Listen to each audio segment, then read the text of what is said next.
নমস্কার সবাইকে, আশা করি সবাই ভীষণ ভালো আছো। পটলের দোরমা আমাদের সবারই খুব প্রিয় একটি রান্না। হাতে যদি একটু সময় থাকে তাহলে গরম ভাতের সাথে খাওয়ার জন্য কিন্তু বানানো যেতেই পারে। আজকে আমি একদম নিরামিষভাবে পটলের দোরমা করে দেখাবো।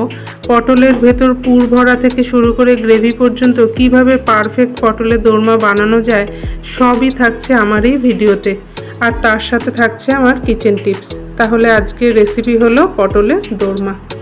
দোরমার জন্য এখানে পটল নিতে হবে, যে ঢাকের মতো পটলগুলো থাকে না, ওই পটলগুলো নিলে সব থেকে ভালো হয়। তাই পটলের খোসা ছাড়াবো না, ছুরি বা বটির সাহায্যে পটলের গাটা এইভাবে চেঁচে নেব।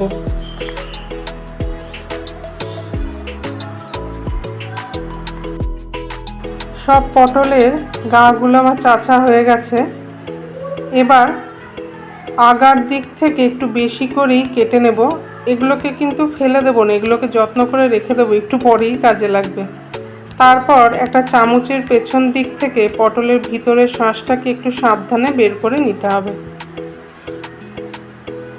ঠিক এরকম, হ্যাঁ।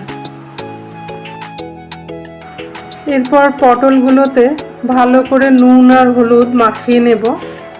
পটলের ঢাকনাগুলোতেও কিন্তু ভালো করে নুন হলুদ মাখিয়ে নিতে হবে।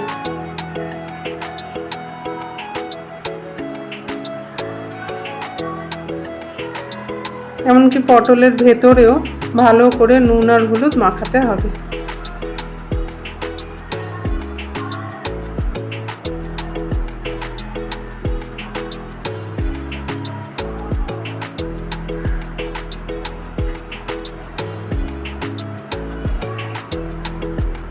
তারপর একটু সরিয়ে রেখে যে পটলের শাঁসগুলোকে বের করে রেখেছিলাম ওইগুলো একটা মিক্সারে দিয়ে তার সাথে দেব দুটো কাঁচা লঙ্কা আর সামান্য একটু জল দিয়ে একটা পেস্ট বানিয়ে নিতে হবে।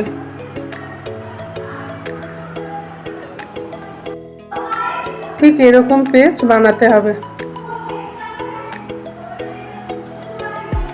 চলো আমরা দ্বিতীয় পেস্টটা এবার বানিয়ে নিই। দ্বিতীয় পেস্টটা বানাতে আমাদের লাগছে কিছুটা কাজু, কিশমিশ, একটা টমেটো, সামান্য একটু আদা কুচি, তারপরে দিয়ে দেবো হলুদ গুঁড়ো, ধনে গুঁড়ো, কাশ্মীরি লঙ্কার গুঁড়ো, নুন ও চিনি দিয়ে একটা পেস্ট বানিয়ে নেব। ঠিক এরকম একটা পেস্ট বানিয়ে রেখে দেব। এবার চলো চলে যাই রান্নায়। এবার কড়াইতে সর্ষের তেল দিয়ে তাতে পটল ও পটলের ঢাকনাগুলোকে দিয়ে ভালো করে ভেজে তুলে নেব।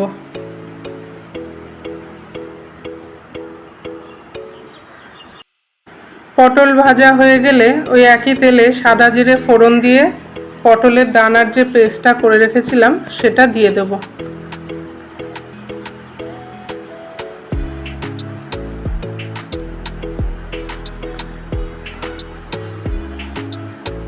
দেওয়ার পর একটু নেড়ে চেড়েই এর মধ্যে দিয়ে দেব ঘরোয়া কিছু মশলা, যেমন জিরের গুঁড়ো, হলুদ গুঁড়ো, নুন, চিনি আর সামান্য একটু আদা বাটা দিয়ে ভাজা ভাজা করে নেব।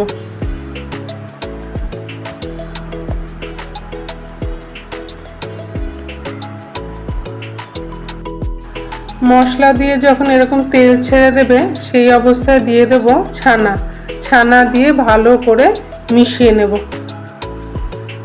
ভালো করে মেশানো হয়ে গেলে এর মধ্যে দিয়ে দেব গরম মশলা দিয়ে তারপর পুরটাকে একটা জায়গায় নামিয়ে রাখবো ঠান্ডা হওয়ার জন্য। এবার ভেজে রাখা পটলের মধ্যে পুরটাকে ভরে নিয়ে পটলের ঢাকনা আটকে দিতে হবে একটা কাঠির সাহায্যে।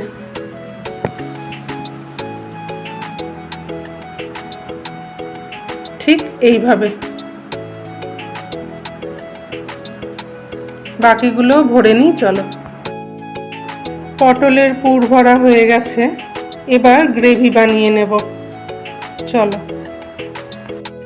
তারপর আবার কড়াইয়ে সর্ষের তেল গরম করে তাতে দিয়ে দেব গোটা জিরে, শুকনো লঙ্কা, তেজপাতা ও গোটা গরম মশলা ফোড়ন দিয়ে এবার যে পেস্টটা বানিয়ে রেখেছিলাম, দ্বিতীয় পেস্টটা কাজু কিশমিশে, সেটা দিয়ে দেবো। দিয়ে ভালো করে একটু কষিয়ে নেব। এবার চলে আসি আমার কিচেন টিপসে। ডিম যখন কোনো পাত্রে সেদ্ধ করা হয়, সেই পাত্রটা দেখবে ডিম সেদ্ধর পরে কেমন একটা কালো দাগ হয়ে যায়, তাই না? তো কি করবে, সেই পাত্রে ডিম যেই জলে সেদ্ধ বসিয়েছো সেই জলে একটা লেবুর টুকরো দিয়ে দাও, দেখবে সেই পাত্রে আর কোনো দাগ হবে না। এবার ভালো করে কষানোর পর এর মধ্যে দিয়ে দাও গরম জল।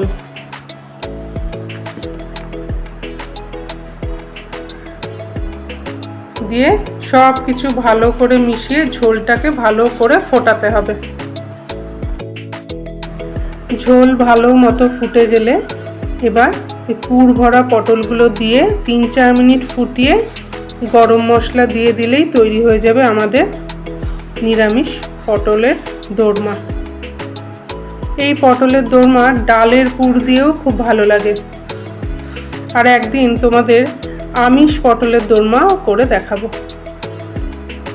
ব্যাস, গরম মশলা দেওয়া হয়ে গেছে, আমাদের তৈরি পটলের দোরমা পরিবেশনের জন্য। রেসিপিটা কেমন লাগলো আমাকে কমেন্টে জানিও। তোমাদের একটা লাইক, একটা কমেন্টই আমাকে উৎসাহিত করে আরও ভালো ভালো রান্না পরিবেশন করার জন্য। আমি সবসময় চেষ্টা করি যে কোনো কঠিন রান্নাকে খুব সহজভাবে দেখানোর, যাতে যে কেউ ওই রান্নাগুলো করতে পারে। বিভিন্ন ধরনের রেসিপি পেতে হলে আমার চ্যানেলটিকে সাবস্ক্রাইব করে দিও। আর যদি ফেসবুক থেকে দেখে থাকো, পেজটিকে ফলো করার অনুরোধ রইল। আজ তাহলে আসি, ভালো থেকো, সাবধানে থেকো, টাটা।